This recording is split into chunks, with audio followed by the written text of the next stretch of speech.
How to find age of any person in Microsoft Excel. To find age, obviously the one thing that we need is date of birth. Here I have been written sample date of birth, that is 17 January 1985. Then here we need to write the date on which we want to find age of this person. Let's say we want to find age as of today. So here I can write today function to get today's date. Today's date is 23rd July 2021. Then here I will get age in years, months and days.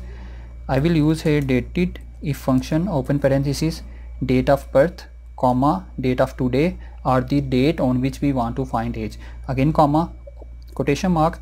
As we want to get years, so I will write y stands for years, close parenthesis, enter. So 36 is years. Again, to get months, dated if, open parenthesis, date of birth, comma, date of today, comma, quotation mark. Then here we will get months, so I will write y, m, y stands for year, m stands for month, quotation mark, close parenthesis, enter. So 6 is months. Again, for days, dated if, open parenthesis, date of birth, comma, date of today, again comma, quotation mark.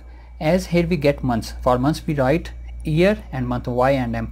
And now for days we will write md, m stands for month, d stands for days, quotation mark, close parenthesis, enter. So age of this person is 36 years, 6 months and 6 days.